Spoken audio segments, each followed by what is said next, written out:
Hello and welcome to the channel. If you've ever told yourself, "I'll do it tomorrow," or found yourself scrolling social media instead of working on an important task, you are not alone. Procrastination is one of the most common challenges people face, affecting students, professionals, and even high achievers. In this video, we'll dive deep into the science of procrastination, exploring why we delay things, what happens in our brain when we procrastinate, and how to overcome this habit using proven strategies.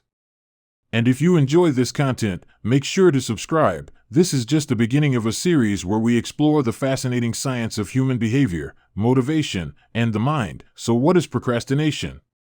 Procrastination is more than laziness. Psychologists define it as the voluntary delay of an intended task despite knowing that this delay will likely make things worse. In other words, we procrastinate even when we know it's bad for us. Research shows that 20% of adults consider themselves chronic procrastinators, and up to 80–90% of students admit to procrastinating at some point. One of the most influential researchers on procrastination is Dr. Piers, author of the procrastination equation. He explains procrastination as a complex interplay between expectancy, value, impulsiveness, and delay. Essentially, we weigh how likely we think we'll succeed, how much we value the task, our tendency to get distracted, and how far away the reward is. This equation can predict why we put off tasks even when we know they're important. Procrastination also comes in different forms. Some people delay because they fear failure, called avoidant procrastination, while others seek excitement and delay tasks for the thrill of last-minute pressure, known as arousal procrastination. Now let's talk about the brain behind procrastination. Procrastination is deeply rooted in the brain. Neuroscientists point to two main systems, the prefrontal cortex and the limbic system. The prefrontal cortex is responsible for planning, decision-making, and self-control. The limbic system, on the other hand, is driven by emotion, seeking pleasure, and avoiding pain.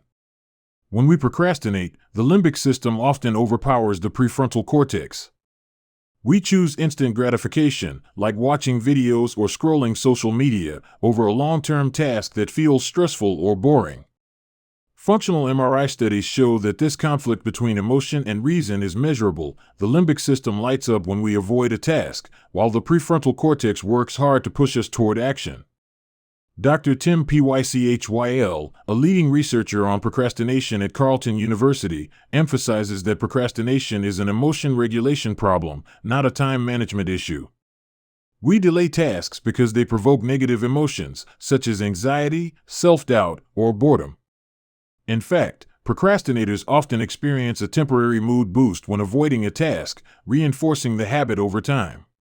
Let's look at some examples. Imagine a student with an essay due in 2 weeks. Instead of starting early, they scroll social media, clean their room, or binge-watch a series. The task feels aversive, and the immediate distraction feels rewarding. Ironically, this cycle can create stress spikes, because the task hasn't disappeared, it's just looming larger. One study published in the Journal of Behavioral Medicine found that chronic procrastinators experience higher levels of stress and even worse health outcomes, including insomnia and weakened immune function. So procrastination isn't just about poor performance, it affects our overall well-being. Another interesting finding comes from Dr. Joseph Ferrari at DePaul University. His research shows that procrastinators are often perfectionists. They delay starting a task because they fear it won't be done perfectly.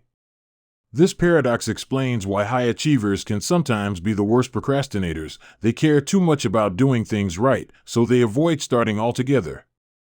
So why we delay and the science behind delay. So why do we procrastinate despite knowing it harms us? Scientists point to temporal discounting, the brain's tendency to value immediate rewards over delayed rewards. Completing a task in the future feels less motivating than the instant pleasure of distraction. Another factor is executive function. Tasks that require sustained attention, planning, or self-control demand more from our prefrontal cortex.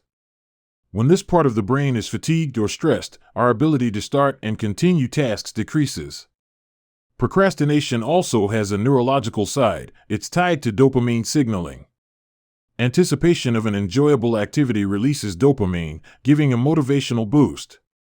Avoiding an aversive task doesn't give the same dopamine spike, so the brain naturally seeks activities that provide instant rewards instead. Now let's talk about how to overcome procrastination. Fortunately, neuroscience also provides strategies to overcome procrastination. Here are some evidence-based techniques. 1. Break tasks into smaller steps. Dr. Steele emphasizes that smaller, achievable tasks reduce avoidance because they feel less aversive. 2. Time blocking and structured schedules. Studies show that allocating specific times for tasks improves focus and reduces procrastination. 3. Reward yourself strategically. Pairing small rewards with task completion activates the brain's dopamine pathways, reinforcing positive habits. 4. Mindfulness and emotion regulation. Research by Dr. Pychyl shows that acknowledging negative emotions without judgment reduces procrastination. 5. Environmental design. Remove distractions from your workspace. Neuroscience studies confirm that environmental cues strongly influence behavior. By combining these strategies, procrastination becomes manageable. It's no longer about fighting willpower, it's about designing your brain and environment to work with you, not against you. Procrastination isn't laziness, it's a complex interplay of brain systems, emotions, and behavior. By understanding the science behind it, you can hack your brain, regain control over your tasks, and achieve your goals without unnecessary stress. If you found this video helpful, make sure to subscribe and hit the notification bell, because we'll be exploring many more topics like this, from how habits form to the neuroscience of motivation, focus, and productivity. Together, we'll uncover the secrets of the human mind, one fascinating video at a time. Thank you for watching, and I'll see you in the next video.